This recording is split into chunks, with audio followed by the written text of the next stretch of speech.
niggas linking up. Trail niggas linking up. Link up, my nigga, let's link up. Ladies and gentlemen, welcome to another episode of the Link Up. We got a lot on deck, a lot in store. I know I said that kind of messed up, but it's okay. I'm just excited right now. I'm pumped up. It's your boy, your host, Ron the Don. And as always, my co-host for Weekend Wrestling, Anthony Edwards, number one fan, Mr. Allin, Allin, Xander, ladies and gentlemen. No What comment happened? on the introduction. Hey, let's carry on. Carry on, bro. Man, we got a jam-packed episode today, ladies and gentlemen. The world of wrestling was on fire all weekend long. So we're going to get straight into it, starting with Friday Night SmackDown. Now, this was a show leading up to the King and Queen of the Ring event in Saudi Arabia. And I just want to say, first and foremost, I told y'all, this man said Bianca Belair. I told y'all who was going to Saudi Arabia, Nia Jax. She advanced to the finals of the Queen of the Ring tournament, and we're going to get into... Now, let me stop you right there. Hold on. Because technically, Bianca did go to Saudi Arabia. She just didn't win. She just didn't win the tournament. So, go ahead. I mean, we caught you in 4K, bro. It ain't no other way around it. We caught you in 4K, bro. I'm just saying, bro. I had, my predictions was clean, boy. I'm just saying. Hey, it's all good, bro. And then on top of that, we had just more development in the whole LA Knight versus Carmelo Hayes, which is definitely going to be, one of those rivalries to look forward to. And the other notable thing was the main event on SmackDown. We had Randy Orton versus Tama Tonga in the semifinals of the King of the Ring tournament, which this was interesting because before the match, Tama Tonga declared that he was going to be King of the Ring by orders of the tribal chief.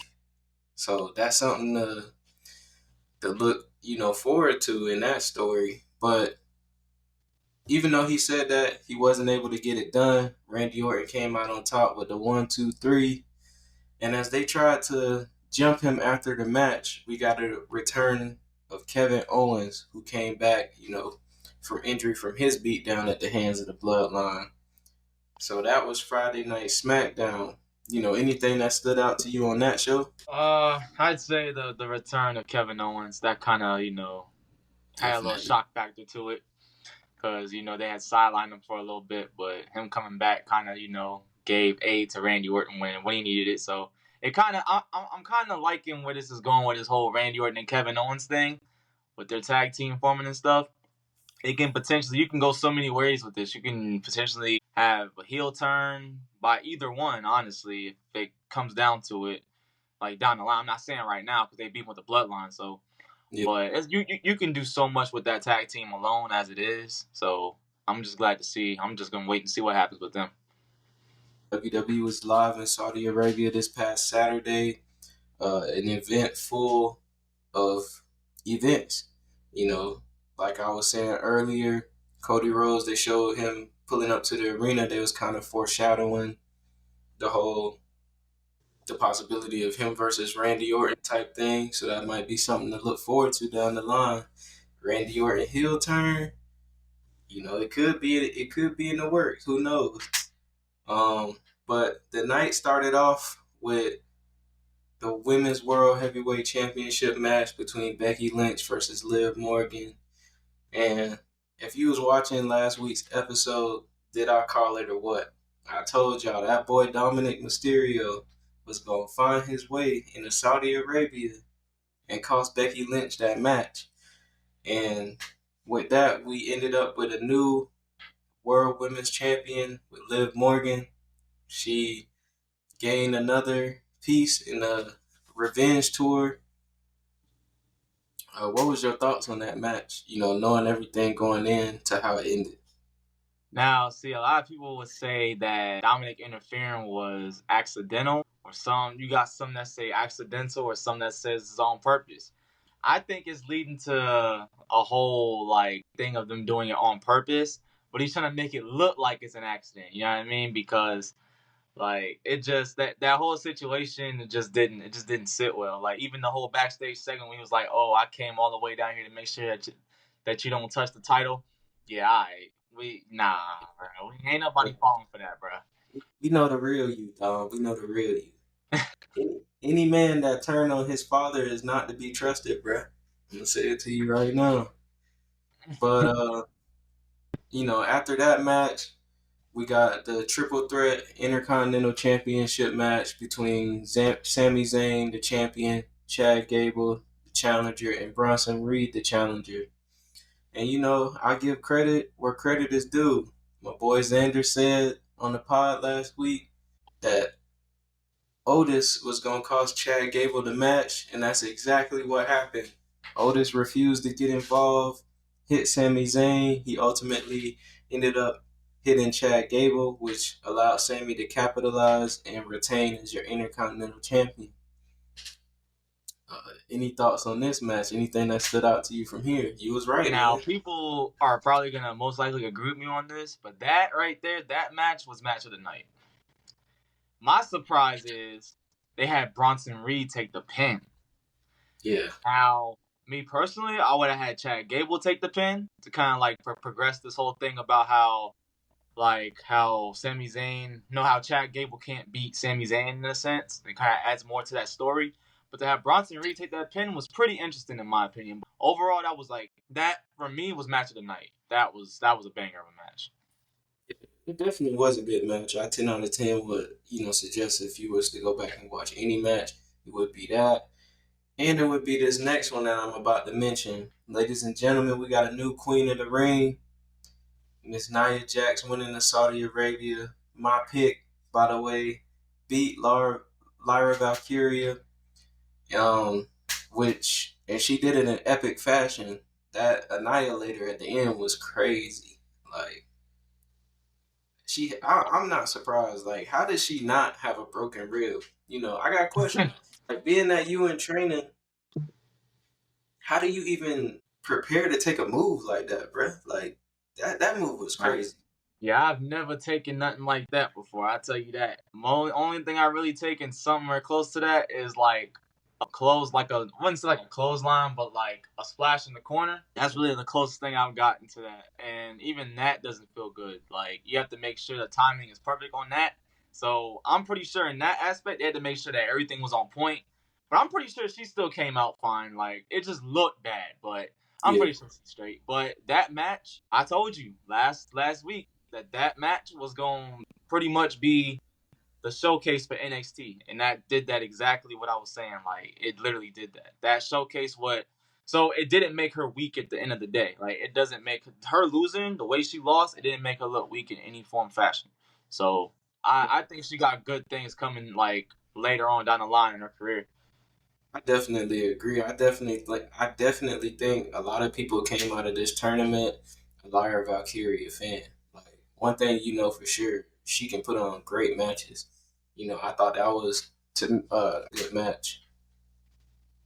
Personally, and I just want to take a second and give Nia Jax her flowers, man. Like, I know amongst the IWC, she one of the most hated. Known for always injuring, people. But ever since she came back to WWE, this run that she's been on as of late has been, she's been putting out bangers. She been doing her thing, man. From that main event in Australia with Rhea to now winning the Queen of the Ring tournament to then going on, SummerSlam in August, challenge for the WWE Women's Championship.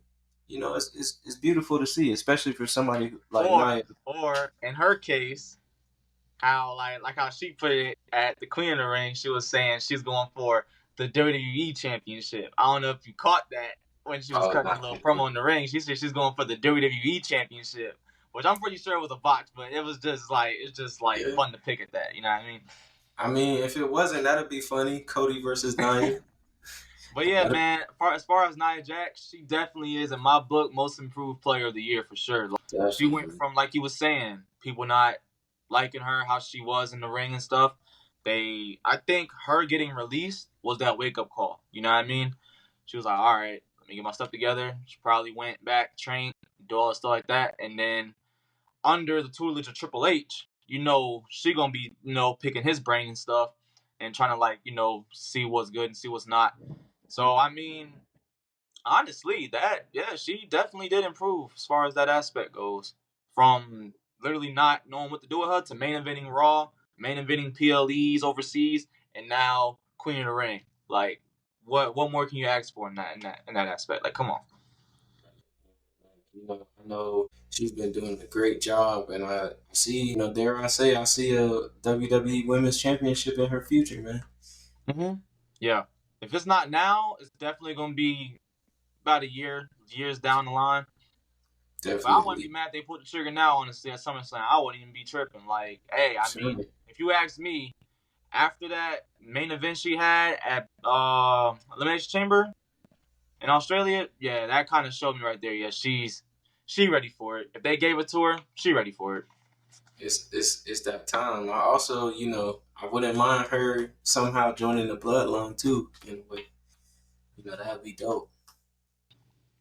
Nah, let's not get too ahead of ourselves now. One thing at a time. All right, what you got next, man? But next was the King of the Ring tournament finals, which to me this was match of the night because there was various points in this match where I thought it was gonna be over, but it just wasn't so. Like I said before, they kind of teased that it looked like Randy Orton might have won. He met Cody when he came to the building. Maybe setting up something for them down the line. But in this match, Randy Orton versus Gunther, Gunther came out on top as your new King of the Ring, and he will challenge for the World Heavyweight Championship at SummerSlam in Cleveland this year.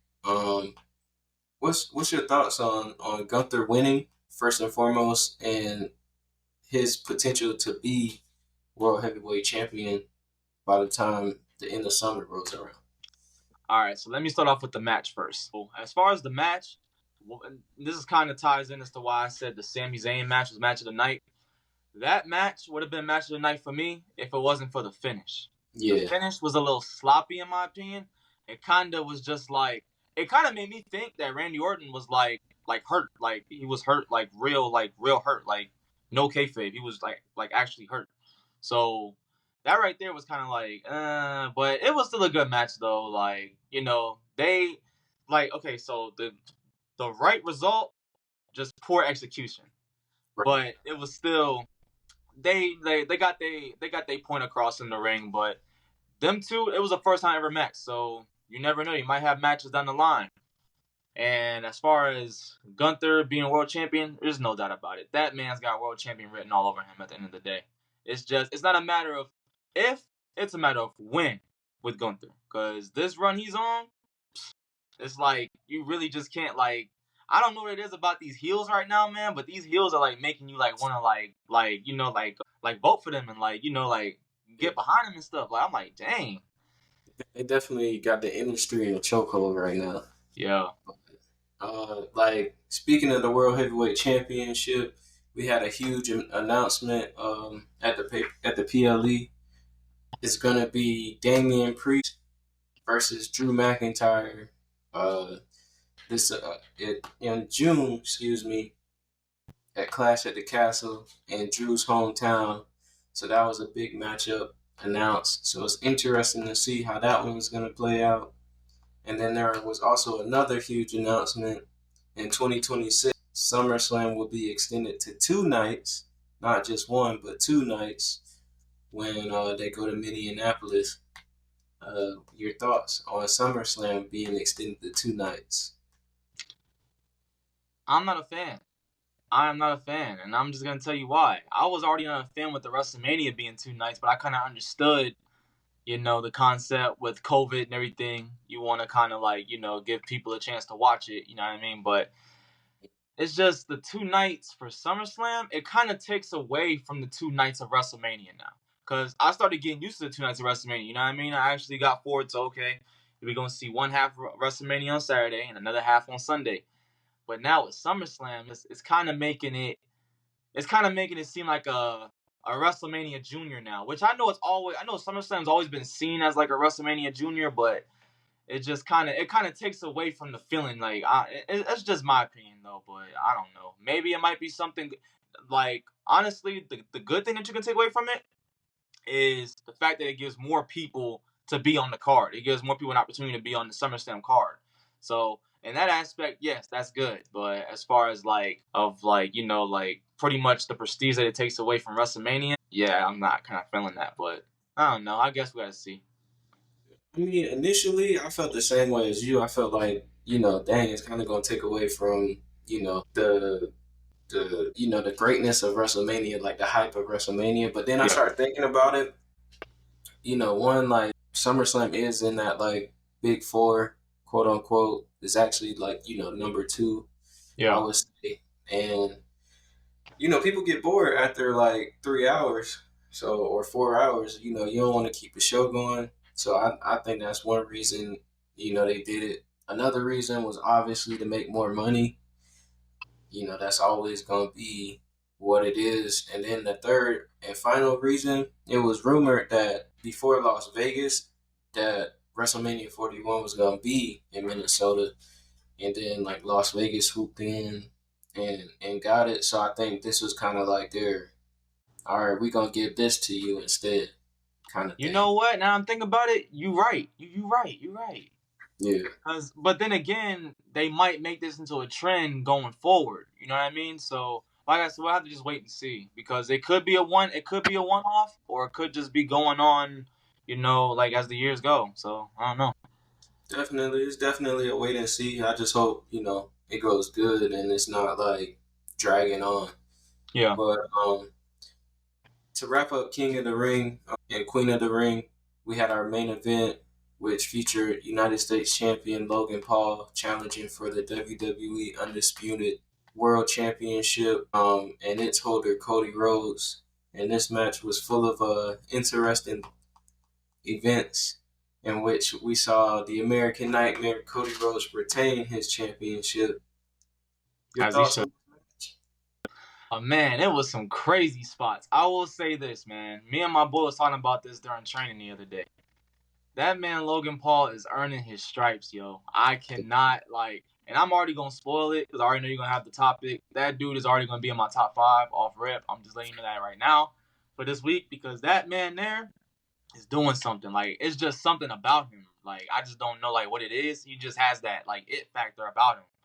You know what I mean? Like, because, see, like, who do you know that's doing all these top rope spots, taking a bottle of Prime, drinking it and spitting it out like Triple H, and then jumping on somebody? Like, come on, man.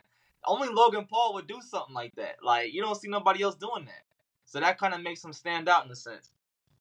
Definitely. I definitely think, hands down, there's no debate, Logan Paul got to be the best celebrity WWE, superstar in history. Yeah. He's taken to the ring like water. Basically, he had the wrestling background, when he was in school, but I don't think anybody would have expected this outside of maybe, Logan Paul and his team. But now, see, this is my thing. Let me talk about celebrity wrestlers. So I would say, if Bad Bunny was in the ring as long as Logan Paul's been in the ring, they would be tied up. If not, they'd be like right here, like neck and neck. I'm telling you, because don't sleep on Bad Bunny now. I know we're going off topic, but that dude there, he's something special too. But Logan Paul's had more matches though, so, and I guess his schedule is more, he's prioritizing the WWE more than, everything else that he's got going on. Which I gotta say, it's good for him though, that he's actually prioritizing and actually is showing up weekly and, like every other week. Like pretty much the latest is like every other week. It's not like he's showing up like once a month or something like that. He's actually showing up, No, I definitely would have put Bad Bunny in there, but I think he only had like what, 2 or 3 matches? 2 matches, 3 matches. Yeah. Royal Rumbles. So, I think if you want to count Royal Rumbles, then 4, I guess. Yeah, so like Bad Bunny definitely up there. Like, he surprised me. Like, I wasn't expecting that. But Logan Paul, he definitely, the man definitely, I can see him as a future world champion. Like, he brings a lot of eyes to the WWE. Like, I think he's really, like he said, he's the rocket fuel to the ship that is WWE that's been taking off lately. And I really believe that because ever since he showed up full time, like the numbers don't lie. Yeah, what they've been saying now, that aura. He got that aura, you know what I mean? That's what he got, bro. That's what he got. Hey, I'm telling you, we are now in the Logan Paul Levesque era, man. I'm trying to tell you. I'm telling you, every week, every time I see him in the ring, I'm starting to believe it, bro. I ain't even gonna lie. But we can't forget about, our WWE Undisputed Champion, Cody Rhodes. Oh, yeah. Another successful title defense. Where do you see Cody going from here? I know he has a litany of possible contenders. Do you think, he returns to AJ Styles? Somebody else comes out? Where does Cody go from here?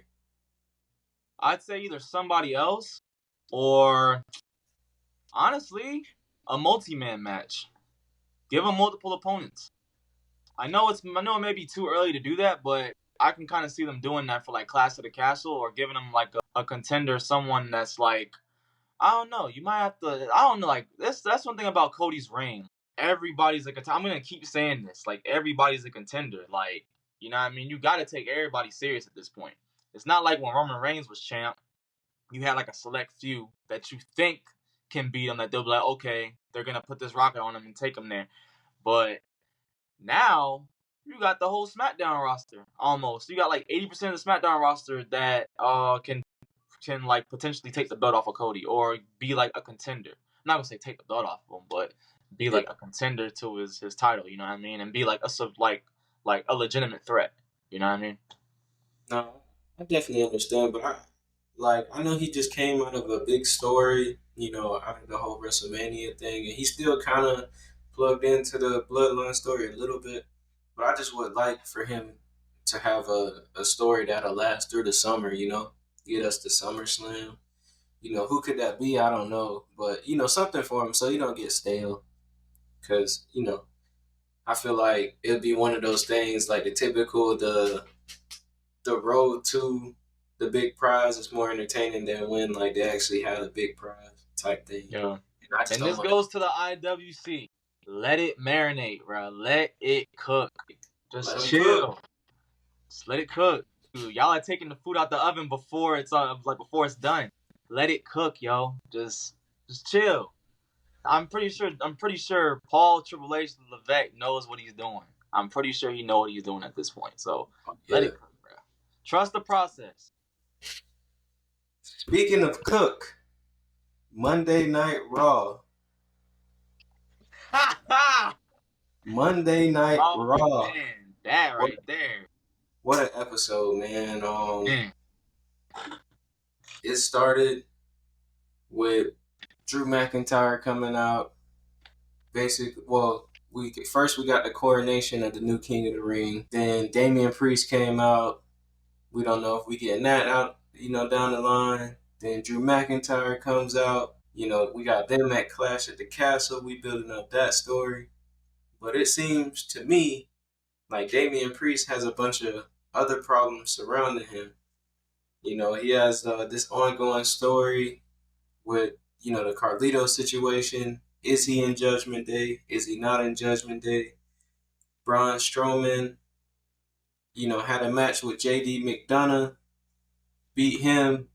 JD hits him with the chair. Braun Strowman chasing him around. And during the moments that Braun was chasing him around, JD was talking to Liv Morgan. If you was paying close attention. And we're gonna get into a little bit of that later. Also on that night, Chad Gable at it again, calling out all of Alpha Academy, ready to shame Otis, made him assume the position. He was gonna get ready to beat him with the belt. Maxine stopped him. He sent her to the back. Told her she only got 3 brain cells. Yeah, that man been on a roll. And then Sami Zayn came out to eventually stop Chad Gable from hitting Otis. And then they had, back and forth words. Sami trying to convince Otis, to leave the Alpha Academy, leave Chad Gable. And Then this turned into a brawl between Chad and Sammy. So it looks like this story is going to continue.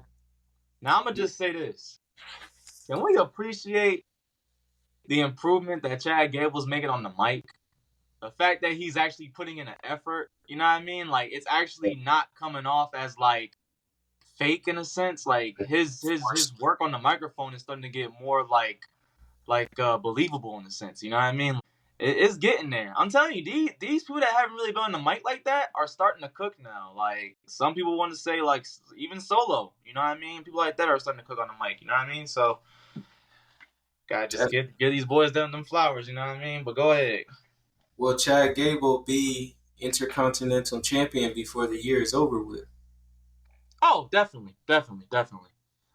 Yeah, it's just honestly how they're gonna just like do it story wise. Like, are they gonna have him like possibly? Is he gonna split from the group first before doing it, or are they gonna like come to their senses in a way and just like be like, all right, you know what, Chad Gable, you right, and then they just cost Sammy the title or something? You never know, honestly. Like I said last week, the way I see it, I think Otis and Maxine and Tozawa are going to end up siding with Sami Zayn. And then the Creed brothers and Ivy Nile are going to end up being like Team Gable. Ooh. And I think that's what's going to happen. Like, if I had to you wanted something right there. You know what? I'm gonna have to mark you on that one, bro, because I think that might just come up. That might just happen. Nah. Because you said in the segment they was talking to him, huh?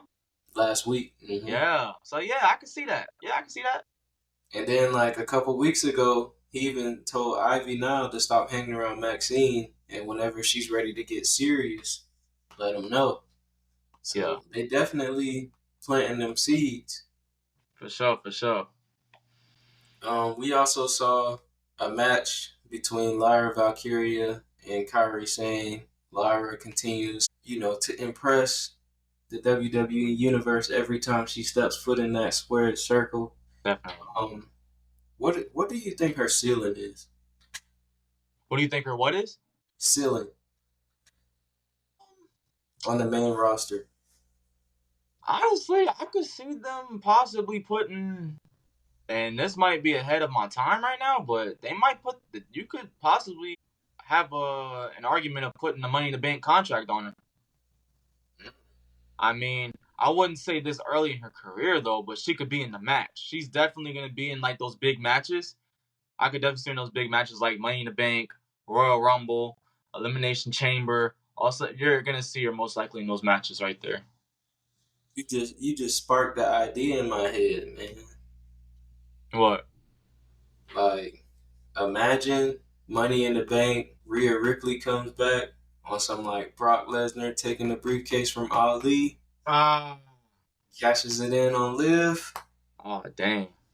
That'll be something. That'll be crazy right there. That'll be a shocker. I'm telling you, Shawn Michaels, if you see this, I put in my application to be a writer on NXT, bro. Come get your boy. Get at that man, bro. Get at this man right here. He got some ideas, yo. And hey, if that don't come to, to reality, hey, you always got, you know what I'm saying? You write some stuff up for me. You can cook up for me, man. Got you. To the Wildcat, holla at me. All right. But, yeah, and then we got the revenge match for Rey Mysterio between Rey and Carlito. Finn Balor came out to help. Ultimately, it did not work. Rey ended up beating Carlito, and then after that, they had a brawl. Rey Mysterio, Dragon Lee, Finn Balor, and Carlito. Then Damian Priest ran out, wrecked everybody, and stood tall. And it seems like if Damian Priest wants something done, he got to do it himself. Do you think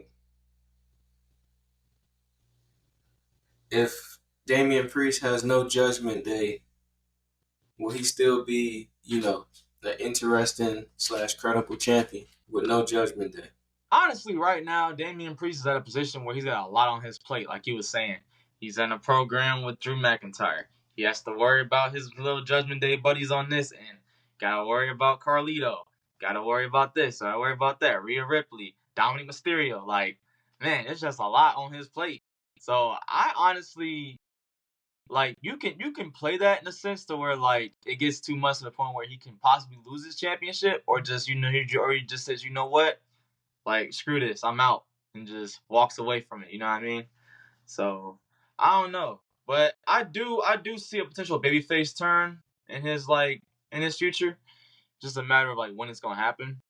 I kind of thought it was gonna happen around Backlash time when they was jumping Jey Uso, and he kind of showed Jey Uso, you know what I'm saying, some mercy, and was like, oh, he's done. Like, so I kind of thought that's them planting the seeds, though. I honestly think the babyface turn it's somewhere in this future, like very, very close. It's so crazy because I don't know if you saw, but after all of this transpired with Carlito and everything, they came back to the locker room. He was highly upset.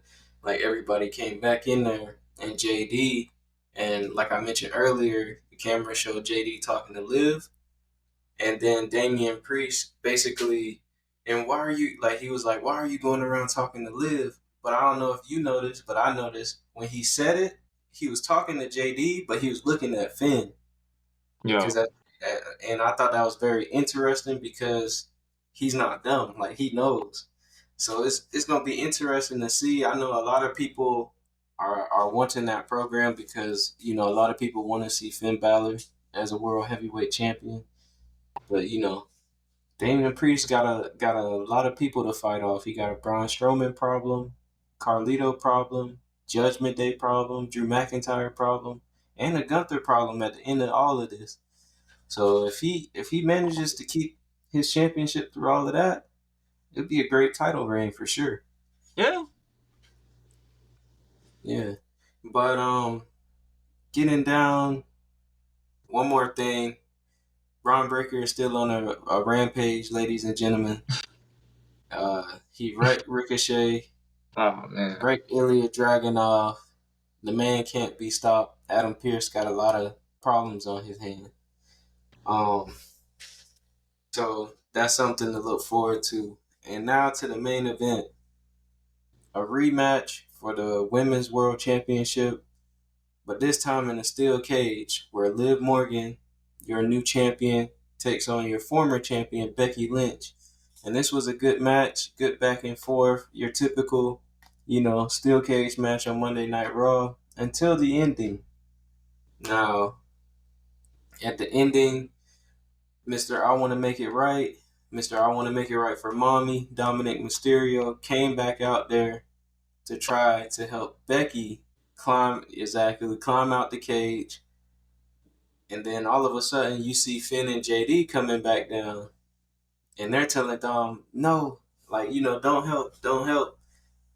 And then Braun Strowman music hits. He gets rid of Finn, gets rid of JD, runs all the way around the ring, knocks Dom into the steel cage door that hits Becky in the face, and Liv was able to crawl out the cage and remain your women's world champion. And that wasn't all, folks. At the end of the show, before it was all said and done, Liv and Dom locked eyes, and Liv planted a kiss on the face, on the lips of Dominic Mysterio. Mr. Xander, what's your reactions to all of this? Dom, man. Somebody pull up the Dolph Ziggler meme. Man, look, man. Nah, bro. But look, that boy Dominic, man, he got himself in a very sticky situation that's gonna be hard to get up out of, man. That's all I gotta say, cause Rhea Ripley over here watching this, having to see you locking lips with Liv Morgan, her biggest op, bro. Like, come on. It don't get no worse than that. But I will say, Dom did not pull back. And my question is, with the Judgment Day, going back to them, when they came out and saying don't help, why would they say don't help? See, I was just about to ask you that because I saw this theory on Twitter, right? So basically, somebody is of belief that Dom is actually trying to help Rhea. He's just messing up. And then because we saw Liv talking to Finn, And we saw Liv talking to JD that they're actually trying to help Liv because remember, before Finn joined the Judgment Day and before Rhea and Liv were feuding, it was Finn, Liv, and AJ Styles as a team. Then when that was happening, Damian Priest and Finn Balor was beating each other up on the weekly. Then they kind of had turmoil before they became tag team champions. It seems like Finn really wants that World Heavyweight Championship without saying it. He's being a little passive aggressive sometimes. And then Damian Priest never really wanted JD in the group at all. But Rhea said exactly. Rhea and Finn Balor, eventually was like, yeah, bring him in. So that could be a reason why they plotting against him and Rhea. And nobody ever looked at Finn as the actual leader of the Judgment Day. So that gives him all the more motive as to why he would betray both Damian Priest and Rhea Ripley. Right. Dom just being stupid, but now that he kissed Liv, he's going to end up falling for Liv in her trap and end up betraying Mommy in the end. With that theory and all of that being said, do you see it playing out that way? I know a good way to end this whole feud right here. Liv Morgan versus Rhea Ripley. Custody for Dominic ladder match, bro. There you go. Just book it. Book it, Triple H. Book the match. And honestly, book it at SummerSlam. It'll be full circle. Go ahead. Yeah, go ahead and just pull the trigger on that. That would be crazy. That would be crazy. Let Rey Mysterio get involved in everything. Man, that right there. I don't know how that'll happen, but man. If they did that would be crazy. Yeah.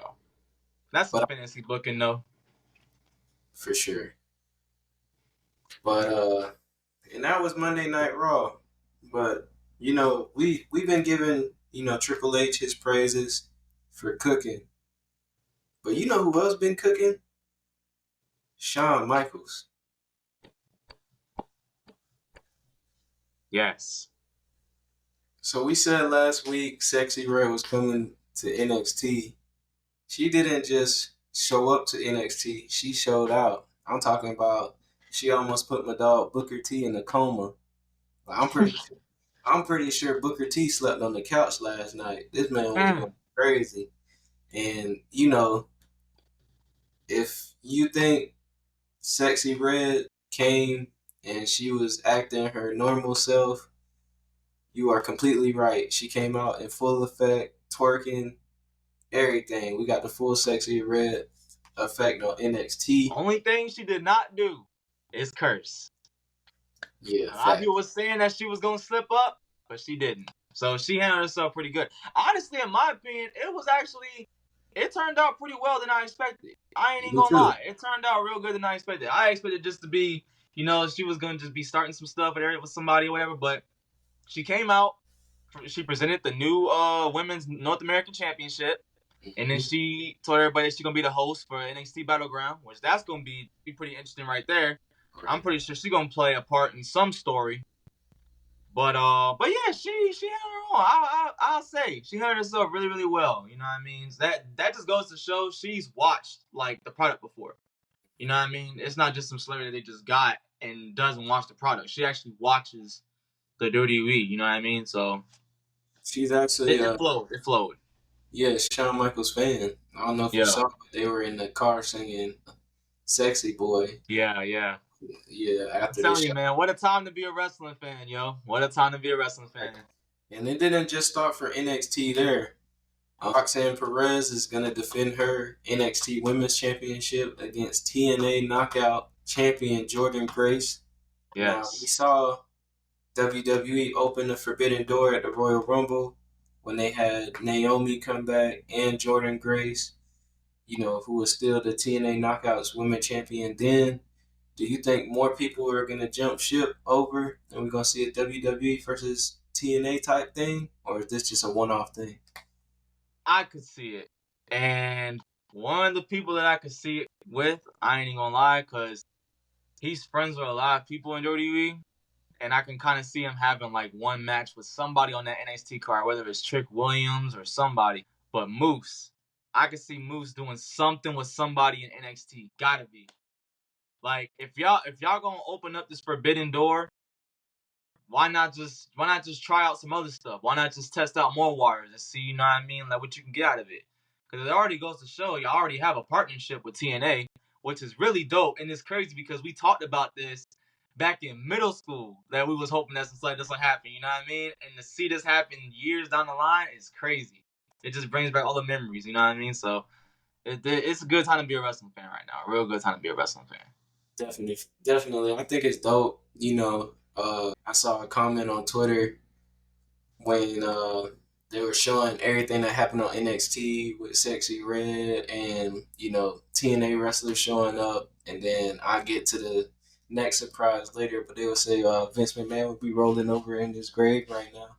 I thought that was pretty funny because, you know, he's not the type to work with other promotions. He like to crush him. So it's pretty cool to see that, you know, Triple H and Shawn Michaels are taking a different approach. And that's another thing, too, that people sleep on, too, because you never know. Because Jordan Grace showed up on NXT. Let's stop when Roxanne Perez was showing up on TNA now. Hey, exactly. That's what I'm looking out for. That right there would be crazy. I ain't gonna lie. Yeah, definitely. If they do that, that'll be cool. We also found out that, you know, Lola Vice and Shayna Baszler is going to be an NXT Underground match at NXT Battleground. Are you hyped for this one? I mean, I don't know how to feel about that whole NXT Underground concept because it's kind of well, it's not kind of, it is Raw Underground, like how it used to be with Raw Underground. I was never really a fan of Raw Underground, so I don't really know. I mean, great, you know. So I'm pretty sure it's gonna be good. Like they're not gonna, you know. I mean, it's two MMA fighters at the end of the day. So Put a positive spin on it is they go into, you know, the little UFC arena thing, and they're gonna have 2 cage fighters in there. So this is my thing. If both parties agree on it, I wouldn't put like a fact over them like throwing some like legit punches in there or something. You know what I mean? To make it kind of look like legit, to make people want to really watch it more. Because they both MMA fighters, so I'm pretty sure they both know their strengths. Right. So maybe add a few real jabs in there or something. You know what I mean? To kind of be like, okay, well they really doing this. So I definitely think they will. But I definitely think Lola Vice is going to go over no matter what, whether they fake it or they don't. So, but then to cap it off, Noam Dar was attacked a couple weeks ago. Mensa was attacked. All these people were attacked, and everybody thought it was Trick Williams. So Lash Legend comes out at the end of the show, confronts him, asks him if he did it, and the lights go off. And wouldn't you know, another person shows up out of nowhere, formerly known as All Ego from All Elite. Mr. Ethan Page is now in NXT. Were you shocked when you saw him show up on the TV screen? now, see, I wasn't shocked when I seen him on the TV screen because I was at training, so I had looked at it on my phone. But man, I seen that on my feed. I'm like, yo, I know Tony Khan out here swinging at the air right now, bro. He's just losing more and more and more people. My goodness, like I don't know, man. But hey, that's a good signing though for NXT.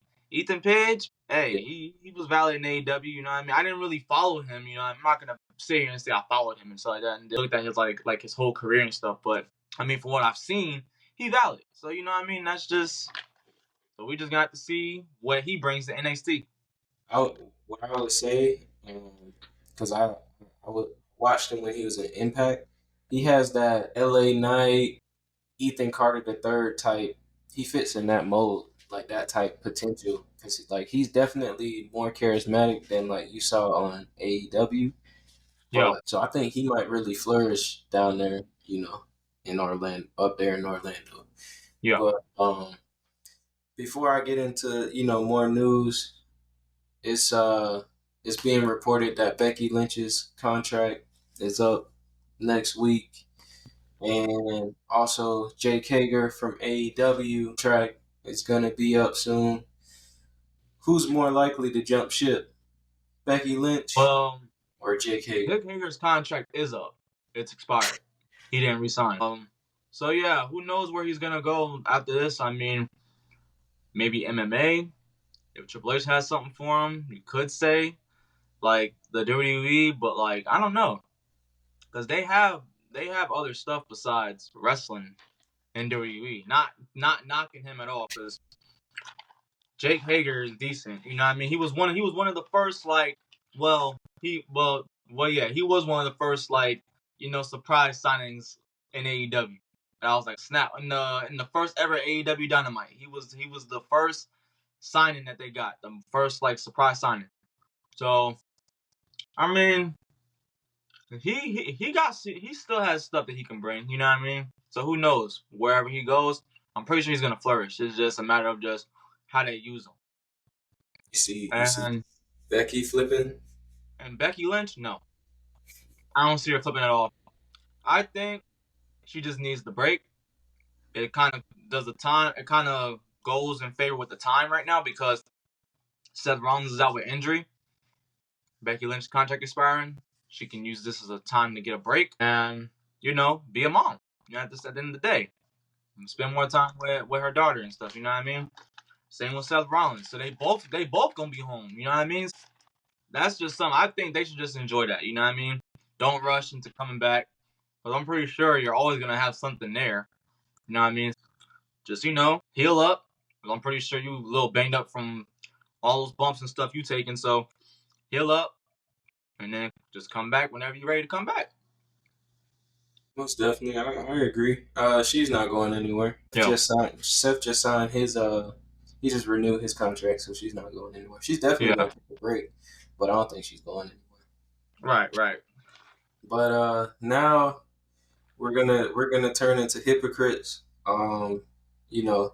We did a AEW rant 2 weeks ago. I said I ain't watch AEW last week, but I'm not gonna lie. They caught my attention this past weekend with a lot of stuff they had going on. We're gonna get into it. Starting off with like the big news out of that night, the return of MJF, Maxwell Jacob Friedman. He is now back. There was speculation that he left. They took him off the website as an active member of the roster. Well, he ain't going nowhere, ladies and gentlemen. He showed that. He in his Triple H era. What was that? Triple H in 01, 02 when he came back at the Garden. Yeah, he's in his Triple H era.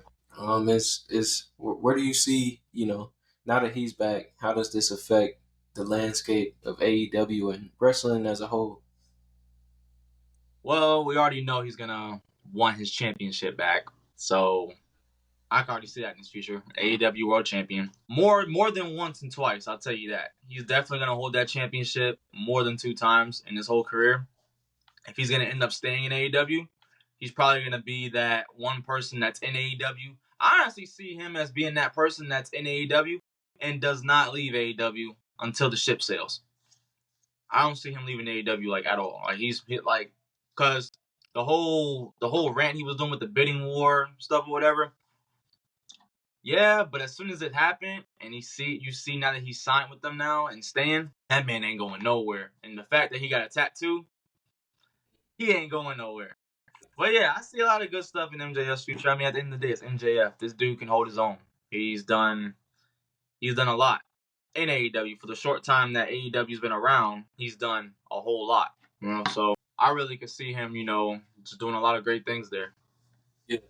Me too. I remember when they labeled him, Guevara, Darby, and Jack Perry as the 4 pillars. So I never really saw them going anywhere. Anyway, And I thought, the whole bidding war 2024, that was obviously a gimmick. And I know a lot of people probably want MJF in WWE, but I don't know. I just feel like he would definitely have to be watered down in a sense. Not Yeah. completely, but for the most part, because they do have sponsors and all of that stuff, so you can't just say anything, like he does. He just can't curse. Yeah. But I'm pretty sure everything that he's saying, it's fine. Like I don't think he said any like a lot of things that's outlandish to where you like really have to like cut his mic. But yeah. I mean, he definitely has the potential. Oh yeah. But shout out. Fight bomb that he dropped when he lost to Wardlow. Yeah, that was. Oh man, that right there, I ain't gonna never forget that promo. Shout out, and to get well soon to Edge, man. He took a nasty. Adam Copeland. Yeah, well, Adam Copeland always gonna be Edge to me, man. It didn't look good when he came off the top of the cell, but he had he fractured his tibia, I think. Oh. So he's gonna be out long time. Yeah, and I seen how the bump was. I didn't watch pay-per-view live, but I seen the bump. He just jumped straight down, like literally just you jumping off of a cage and just jumping straight down into the ring, just jumping down, landing feet first. He landed feet first. Like that right there is already scary as it is. That was a nasty bump. It was a nasty bump. It was a good match, but yeah, that was heartbreaking to see. Shout out to Swerve, man. Still your AEW, world champion. Beating Christian. I'm very happy that, he's the champion because he was one of my favorites when he was in NXT. So, happy to see his ascension. We also saw Mercedes Moné in her first match win the TBS championship. She also said, this past weekend in an interview that she is the greatest female wrestler of all time. Would you agree with that sentiment? I mean, winning a championship in your debut is kind of crazy. But I mean, the work that she's put in, I mean, you can make an argument, but as of right now, a lot has happened and a lot has changed since the last time she's been in the square circle. Like I said, you can make an argument that she's the greatest of all time, but that's all I can say. It's an argument, but yeah.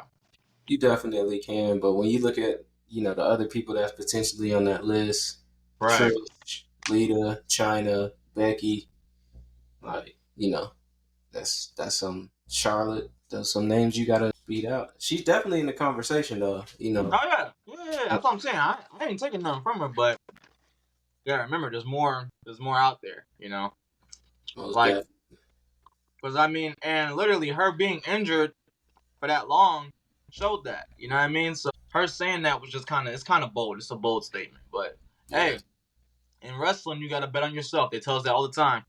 Bet on yourself. You gotta, if you believe that you're the greatest, hey, you believe that you're the greatest. You know what I mean? That's just how it is. I mean, well, she got the championship now. She got to prove it. That's all. But also in that night, we saw the Elite beat Team AEW. Match was crazy. That flamethrower spot was nuts. Darby Allin unleashing a flamethrower on Jack Perry. It was crazy, but ultimately they got the win. Overall, what did you think of the Double or Nothing pay-per-view? Is AEW back? Honestly, well, a lot of people say they never left, but Well, that opening segment with MJF returning, that just let me know everything that you need to know right there. They're back. They're back. They're back. MJF's back. They're back. I don't care. Call me a mark. I don't give a damn. IWC, I do not care. Hey, it's a reason people call it draws. Like, they draw you in. So, if MJF is definitely a draw for them. So he's a draw. Ain't mad at it. We're gonna get into our weekly segment, top five. And I'm not gonna lie, this is gonna be one of the hardest top fives we had to do since we started this thing, man. Top five, no debating. Top five. And being that you are the guest, well, not anymore. You the co-host, but you still gonna go first. Yeah. Do your thing. Take off. We're gonna start doing. How about this? We're gonna start doing like a coin toss to see who go first. You know what I mean, or something like that. Nah, you say the best for last. All right, but yeah. So staying on topic. Top five. My fifth will have to be MJF. Just the fact, like I said, call me a mark. I don't care.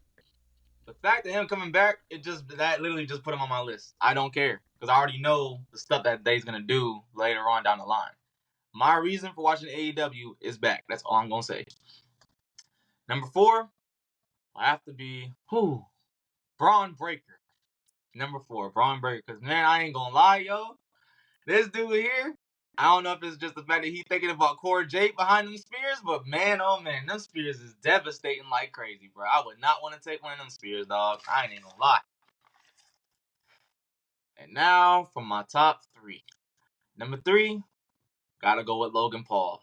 The match he put on at King and Queen of the Ring. And apparently, I don't know who he spoke. He probably spoke to like one of the producers of the match or something. But he came up with that idea with the drone. That drone spot, that was his idea. So that match, yeah, he definitely, he's proven himself every time he's in the ring. So I'm pretty sure this is like the second time Logan Paul's been on my list. So that's saying something right there. Number two.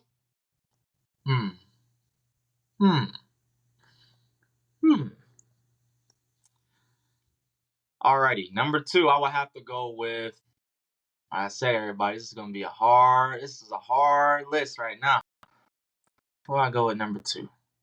All right, number two, I gotta go with Gunther because the matches that he's been putting on, the match he put on at King of the Ring, it was good. It was good. Number one, this one's gonna surprise you, bro. My number one, for obvious reasons, Dominic Mysterio. Dominic Mysterio is my number one pick for the week. Dominic Mysterio. Just the fact that it's just even when he's injured, bro, his acting and just everything he's doing, his storytelling, all that, it's golden, bro. Like, I don't know whose brain he's been picking with that, but keep doing it, man, because that dude there, he's a good storyteller. I'm gonna just say that he's a good storyteller. And back to what we were saying about draws. Years on the line, that man's gonna be a draw. He's gonna be a draw. He's definitely a heat magnet right now. Oh yeah. Yeah, definitely. All right, now you go. I'm gonna start off my top five by giving an honorable mention. Lyra Valkyria. I forgot the honorable mentions. You know what? I gotta say my honorable mention. Go ahead. Because this is something that you didn't mention in the podcast earlier. My honorable mention is coming from NXT. I gotta go with my homegirl, Kalani Jordan. She had advanced to participate in the women's North American Championship match. So I gotta give her flowers right there. But go on. No, that was a good match. Yeah. Honorable mention, Lyra Valkyria, man. Every time she stepped foot in that ring, she's been putting on bangers. Definitely got my attention. Unfortunately, I couldn't put her in the top five for who I'm about to announce. But top five, I got a shocker. Sexyy Red, man. I'm gonna put Sexyy Red in there. Sexyy Red. I'm gonna put Sexyy Red in. I mean, bro, her entrance was electric, bro. I'm not gonna lie. Like, she almost had a heart attack. I'm saying, like, her energy carried like the whole show in a sense. Like, it was just there. Like, the crowd, get it sexy. It was just like, it was turned. So I definitely think like she made a difference. So that's why, I had to put her in the top five. And I didn't watch it live. Was that the opening segment? Yeah. Yeah, so that's definitely why that show felt different. Exactly. Yeah. But number four, I'm gonna go with MJF. Like you said, he's got me invested, man. Like, I love MJF. Like, I wish he had a better run when he was champion. But, hopefully he can get that title back and, right some wrongs. So I'm definitely looking forward to, like, him getting his revenge on Adam Cole and that whole group and getting His back revenge on Adam Boone. Yeah. Shit. That'll be good. Number 3, this guy has been on my list every week since we started. He's not number 1, unfortunately, but Gunther, man, our king of the ring. What can I say? That hasn't been said. The man is a beast in the ring. He does his thing night in and night out. Believable. He definitely, like I said, I think he the best wrestler in the industry right now, like hands down. There's a debate for that. Yeah. Number 2, I'm gonna go with his counterpart in royalty, Queen Nia Jax. She's definitely impressed me. Yeah, that Annihilator got me, bruh. I'm not gonna lie. Like, Now that right there was a shock pick right there. Yeah, You that's got her at number 2? Number 2. Yeah, that's a shock pick right there. Yeah. I don't know. She just been entertaining like the past couple of weeks, and I just feel like she's due. She made it to the list this week. And number 1, Liv Morgan. Definitely Liv Morgan. Entertaining. Weaving in all these links to the storyline. Won the Women's World Championship. She's on fire right now, man. That's why she's my number 1 pick, and that has been our top 5. Anything you want to say before we head up on out of here? I got nothing other than the fact that Wildcat Sports has a show this weekend, June 1st. Be there. It's gonna be. If you want to get your tickets, go on wildcat.eventbrite.com. You know the whole spiel. I ain't gonna say the whole thing. You know what I mean? Just know, Allen's in. I ain't gonna say the whole spiel. That's it. Yes, sir. This has been another week of wrestling. We'll see you guys next week, and we out. Peace.